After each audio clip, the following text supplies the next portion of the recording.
So, zurück in meiner kleinen Bleibe.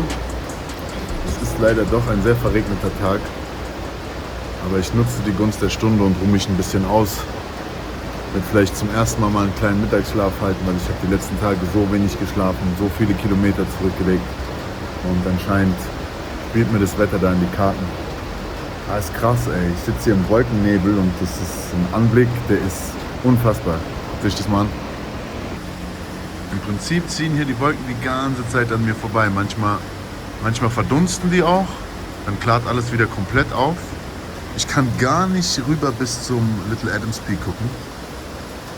Aber in 5 bis 10 Minuten kann es schon wieder ganz anders aussehen.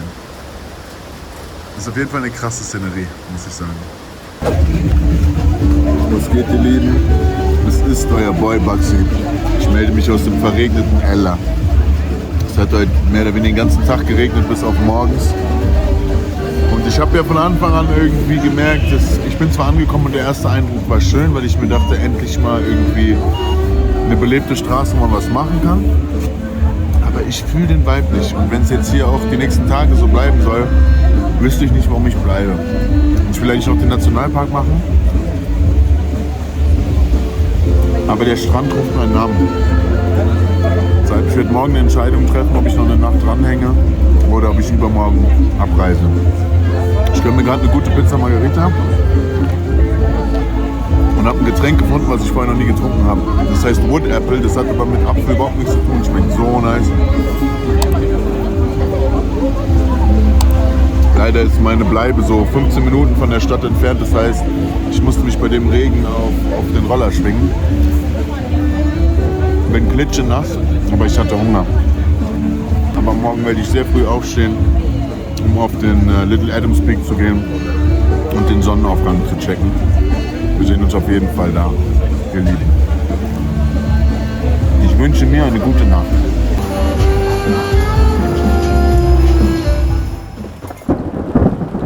Die Nacht war kurz und es schüttete wie aus Kübeln. Doch am nächsten Morgen ging es früh los. So, früh am Morgen.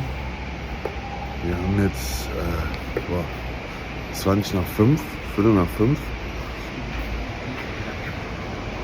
Seht ihr mich überhaupt? Ja. Ich mache mich jetzt auf den Weg, ich hole die Mia ab und dann fahren wir ab zum Little Adams Peak, den Sonnenaufgang gucken. Das Problem ist, wir haben vergessen, dass sie noch einen Helm braucht. Das könnte problematisch werden. Aber wir sehen uns gleich.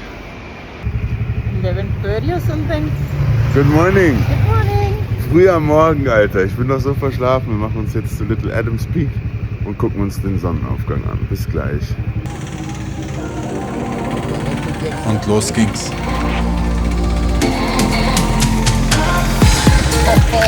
Da es in der Nacht zuvor durchgehend geregnet hatte, war das Ganze eine einzige Schlammschlacht. Ich legte mich bestimmt fast 2-3 Mal aufs Maul und hatte es wirklich schwer, den Roller unter Kontrolle zu halten.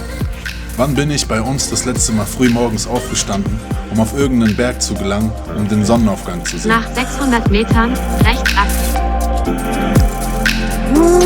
Da ich die letzten Wochen viel zu viel am Rauchen war, machte mir meine Lunge ziemlich zu schaffen.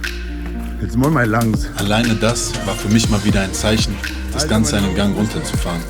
Mia war tatsächlich unglaublich fit und schleppte mich mehr oder weniger den ganzen Berg hoch.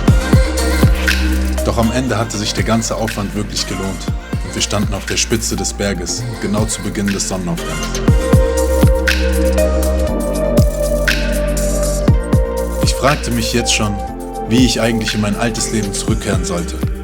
Während ich hier auf den Bergen Sri Lankas stand, saßen meine Jungs zu Hause in Deutschland und frierten sich den Arsch ab.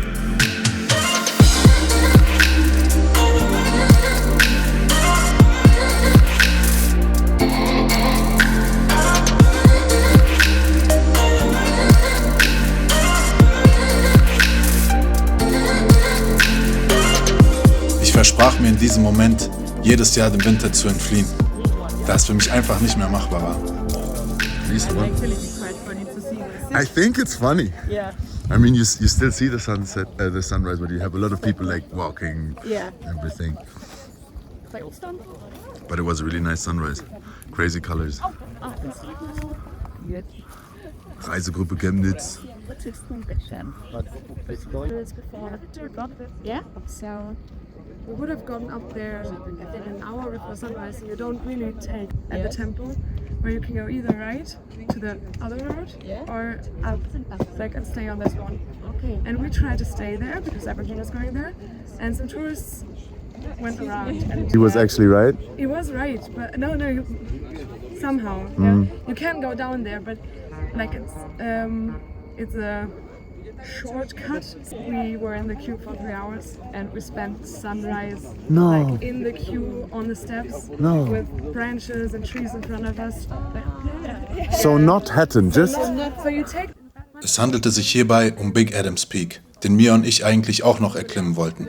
That's a really good advice, you know, like, because if you do that hike and then you're up there and you're standing in the... So you didn't see the sunrise?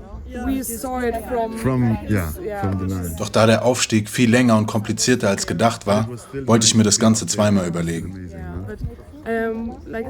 Das Mysterium um Big Adams Peak werde ich euch bestimmt noch in einem anderen Video erklären. Doch es würde jetzt hier den Rahmen sprengen. Met earlier, but they didn't tell us. Yeah. They came back already. They came down and we saw them, and they told us that the people upstairs told them it will take about an hour until the queue starts moving again, and it will probably take another 4 hours to get up. I think we passed many people on the way up, but I think 4 hours. Now she's motivating me again to do it. It's Because really, I didn't want to do it anymore. I'm like, it's raining too much, I want to go home, I want to go to the beach. no, it really is great. I'm a little confused because I thought that Big Adams Peak? Maybe. and if you're up at 2 in the morning to do the sunrise and you don't see it because you're in a queue. No.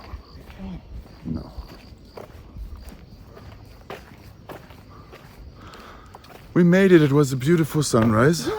Quite a lot of people actually. A lot of Germans. We just met some Germans.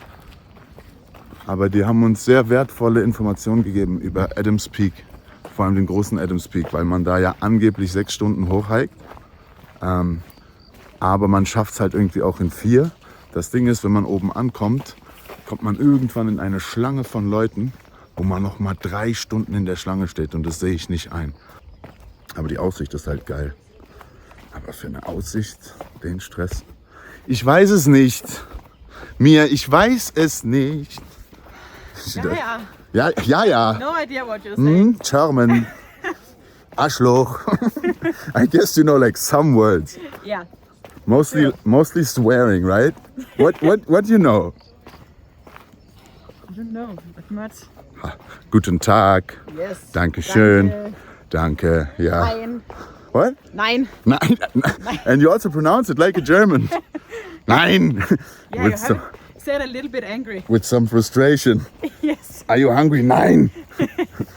So, I woke up 10 to 5. Me too. This is not my time. Really. 6? Okay. Yes. That 1 hour is a big difference. But yeah, it's definitely something I noticed. And this is something you can transfer in life on everything. Yes.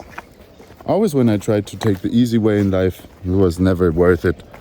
Exactly, but still every time there is a shortcut, you're like, oh yes. Yeah, we think Going to about do it. that. Yes, We think it's so about much it. easier, and then you just come right back at you.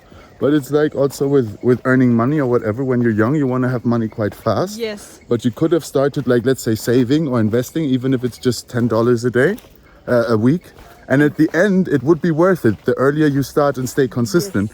Exactly. But you don't think that way. I just want the fast money. Exactly. So it's like the shortcut. Yes, and the fast result. It's the same as training. Yeah. And then it's, yeah.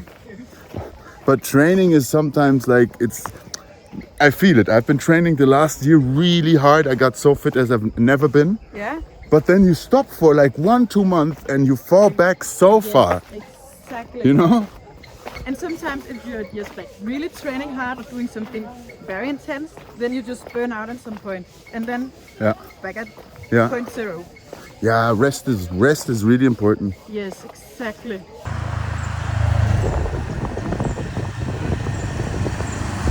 Und wo es jetzt hinging, könnt ihr euch inzwischen denken. So, erstmal ein schönes Treffen. Na, wer hat's erraten? Offen? Ich hoffe, die haben offen. chill ich mich hin. Ich hätte eigentlich gern Sonne im Gesicht. Good morning. I would love to have a cappuccino. But today I want to try oat milk. Yes, please. Thank you very much. Guck mal, wie nice das hier ist. Das ist richtig schön eingerichtet. Das ist so ein leichter Bali-Style auf jeden Fall. Das war der erste Ort, als ich vom Zug gekommen bin, wo ich gesagt habe, hier pflanze ich mich hin, hier fühle ich mich wohl. Das ist auf jeden Fall einer der Sachen, wo ich sage, okay, nice. Das wird mir ein bisschen fehlen. Aber sowas findet man inzwischen auch an mehreren Plätzen. Innerlich hatte ich mich schon längst entschlossen, weiterzuziehen. Doch konnte ich da noch nicht ahnen, was mich am gleichen Tag noch erwarten würde. Ich ziehe mal ein generelles Fazit zum Thema Reisen, vor allem hier in Asien. Also die Malediven waren ein echter Traum, muss ich sagen. Die Malediven waren so nice. Hätte ich nicht gedacht. Das war einer der Orte, wo ich auf jeden Fall Vorurteile hatte und eines Besseren belehrt wurde. Was Sri Lanka angeht, hatte ich überhaupt gar kein Bild. Klar habe ich mir ein bisschen vorgestellt, okay, das ist so ein kleines Indien. Es wird sehr voll mit Menschen sein, was gar nicht der Fall ist. Aber ich hätte niemals gedacht, sorry Leute, dass die Natur so schön ist, so vielfältig auch. Also vom Norden in den Süden ändert sich das Klima. Vom Norden in den Süden ändert sich das Klima halt komplett. Von bergigen Österreich-Vibes bis tiefster Dschungel. Und den Süden werdet ihr noch sehen. Ihr begleitet mich ja. Bis Trockensteppe und Strandparadies. Aber ich muss sagen, ich bin ja in erster Linie auch hierher gekommen, weil ich dachte, ich könnte ein bisschen mehr innere Ruhe finden. Es ging mir gar nicht so sehr ums Reisen und Sachen sehen. Das ist natürlich mega schön und es tut auch gut. Aber ich habe noch nicht den Spot gefunden, an dem ich mich irgendwie niederlassen kann und das Gefühl habe, dass ich irgendwie zur Ruhe komme. Und ich hoffe, dass das im Süden der Fall ist. Ich habe ja eine Freundin von einer Freundin, die da lebt. Ich kenne sie eigentlich sogar seitdem ich ein Kind bin, seitdem ich 5 Jahre alt bin. Ich freue mich mega, wir haben viel gesprochen. Wir verstehen uns jetzt schon sehr, sehr gut, obwohl wir uns kaum aneinander erinnern können. Und ich glaube, da könnte ich vielleicht meine Ruhe finden. Und ich bin ein Sandy Boy. Ich bin ein Strandjunge. Und eine gewisse Routine, morgens aufstehen, meinen Sport machen, gut essen, dann am Strand. Das ist genau das, was ich brauche. Ja, ihr Lieben, ich hoffe, bis hierhin hat euch die Reise gefallen und die Sachen, die ich euch gezeigt habe. Und auch so ein bisschen meine eigene Entwicklung und was es bedeutet zu reisen. Dass man immer Gast im Land ist, dass man sich mehr auf die Einheimischen einstellt und dementsprechend auch viel mehr Vorteile genießt, anstatt wie so ein typischer westlicher Mensch durch die Gegend zu reisen, die gleichen Erwartungen mitzubringen, ob es Pünktlichkeit ist, ob es Hygiene ist, Essen. Lasst das alles zu Hause da, wo ihr seid, weil wenn ihr es nicht tut, dann könnt ihr auch da bleiben. Macht ja gar keinen Sinn, ne? Und seitdem ich das wieder gemerkt habe, vor allem, dass ich einfach überall klarkomme, ich sage schon immer, du kannst mich einfach in der Wüste absetzen, du kannst mich in der Antarktis absetzen. Ich habe 2-3 Wochen später eine Gang um mich herum zu essen und mir geht's gut.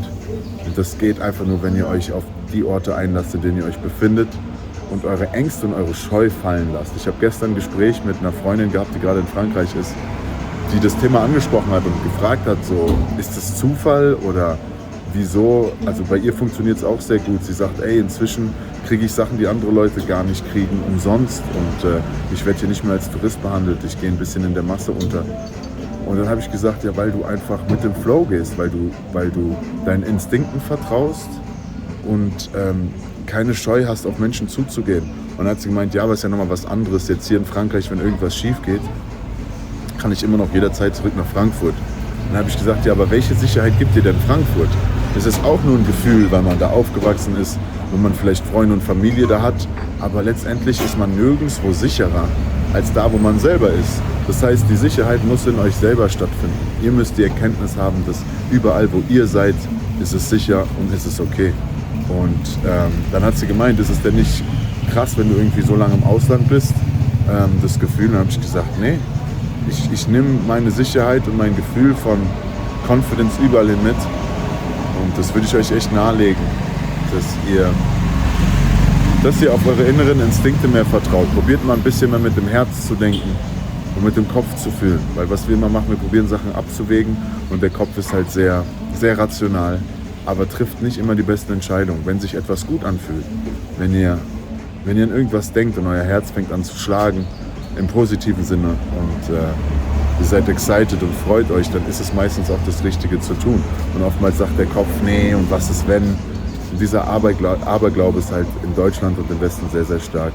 Deshalb legt es ab und macht euch einen freien Kopf, dann wird das Leben auch einfach viel, viel angenehmer. Ihr Lieben, wir sehen uns spätestens beim Elle Rock wieder. Ich trinke jetzt erstmal ein Käffchen.